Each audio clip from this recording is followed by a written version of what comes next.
Bien, estamos trabajando en el desarrollo de herramientas de análisis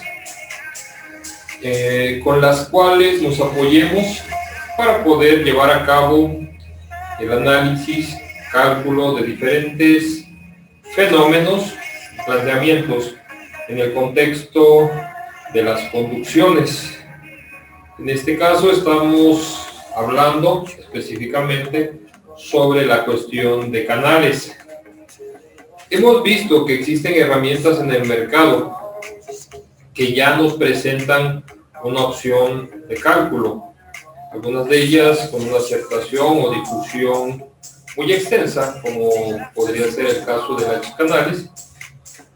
pero también he compartido con ustedes el hecho de que si nosotros somos creadores de nuestras propias herramientas, podremos hacer de esto un producto que al paso del tiempo podamos hacer crecer en las medidas de nuestras necesidades. El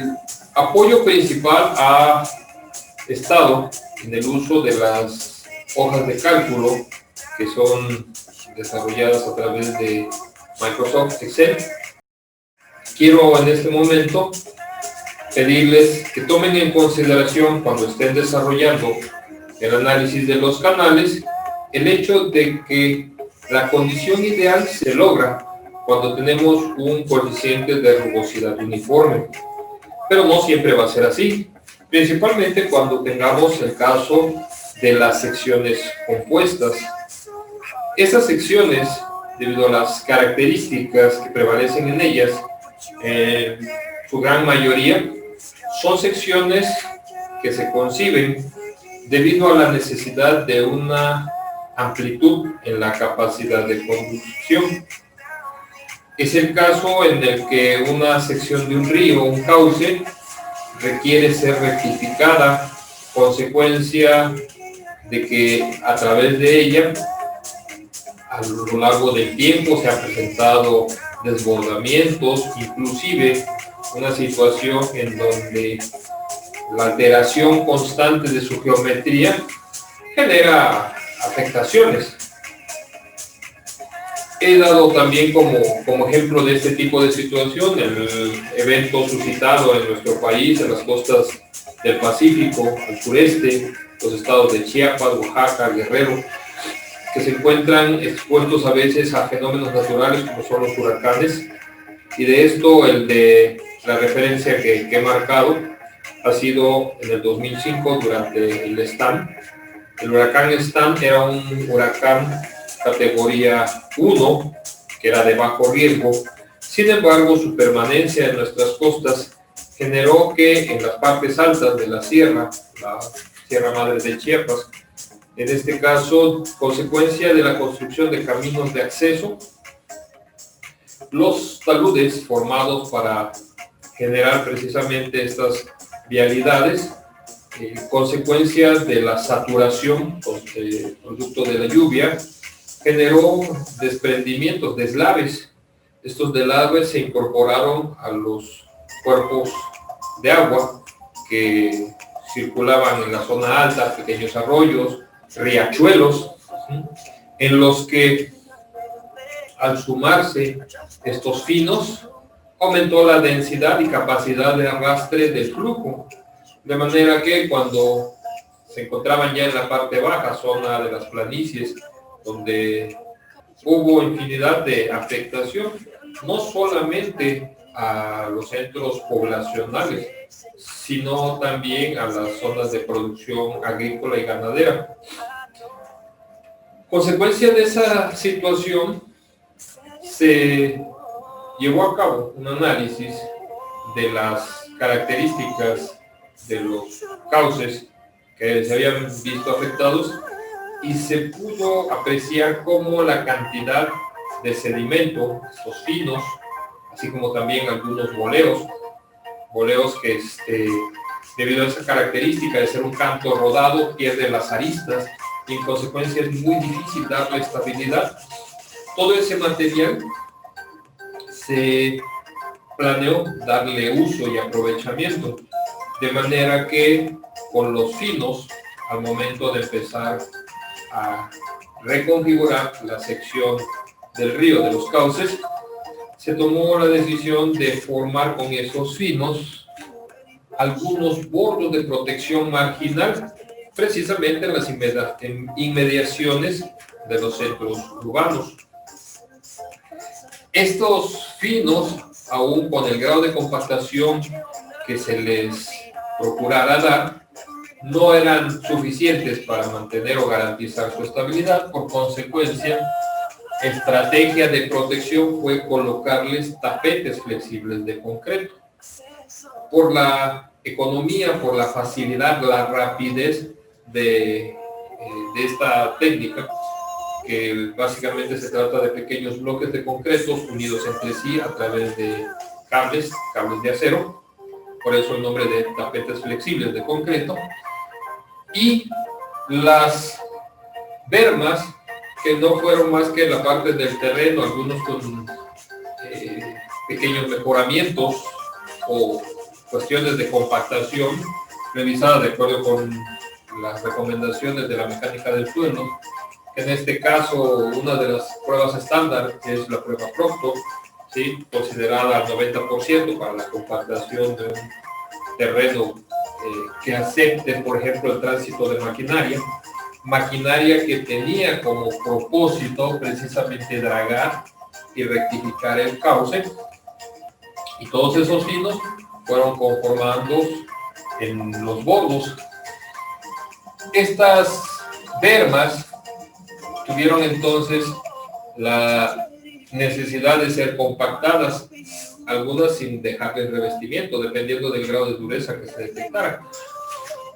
Y los boleos, toda esa piedra bola, piedra de río, comúnmente conocida, debido a las características de no tener aristas y no generar una trabazón, como es que a veces se le denomina, se conformaron en cuerpos de mayor volumen a través del uso de gaviones. Gaviones que son construidos, formados con la comúnmente llamada malla de gallinero, que no es una malla de gallinero ya que es un calibre lo suficientemente adecuado para tener una resistencia y darle estabilidad al cuerpo. El propósito era que toda esa piedra que tiene un grado de dureza probado ya a través del tiempo en el que vino circulando en el río, se pudiera aprovechar y permitiera no presentar un cuerpo sólido que en determinado momento recibiera el empuje directo del agua, sino debido a esa oquedad que se da entre las rocas, esta permitiera el paso del agua cuando la velocidad se incrementara, llevándose los finos,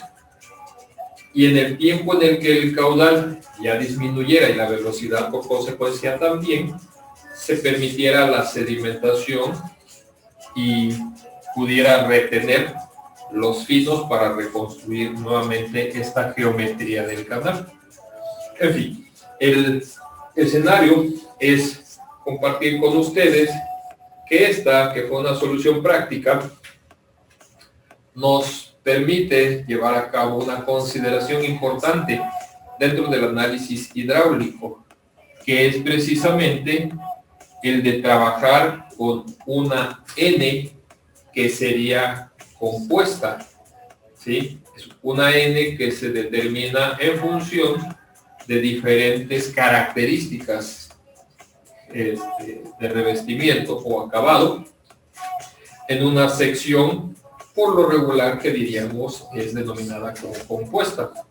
Es entonces el tema en el que estamos participando, que son secciones con N compuesta, ¿sí? Estas secciones en donde originalmente no estaban concebidas para tener un funcionamiento como tal, sino que surgió de la necesidad de ampliar la capacidad de conducción de la sección. En este caso, para poder determinar este valor de N equivalente, los expertos, estudiosos, conocedores de la hidrodinámica de los canales han revisado varias ecuaciones teniendo el respaldo de la mayoría de ellos una de las expresiones principales, que es la desarrollada por Horton. En este caso, la expresión de Horton es la que vamos a establecer en este momento, en la que se toma en consideración que la determinación de nuestra n equivalente surgirá de llevar a cabo una sumatoria del producto del perímetro parcial, vamos a llamarlo así, de las diferentes secciones, el perímetro mojado, que tenga la sección relacionado con su correspondiente valor n, coeficiente de rugosidad definido por Manning. Este producto deberá de considerar la n elevada a la 1.5 y la sumatoria de todas las parciales deberá ser dividido entre el perímetro mojado total, y esta cociente, esta fracción, elevada a la 2/3. Esto queda entonces planteada como la expresión para poder determinar el valor de una n compuesta. Y como les mencionaba, es importante que en el desarrollo de una herramienta podamos tomar la mayor cantidad de factores, ya que en la medida que seamos cuidadosos, pues la estructura concebida desde origen las podrá ir incorporando.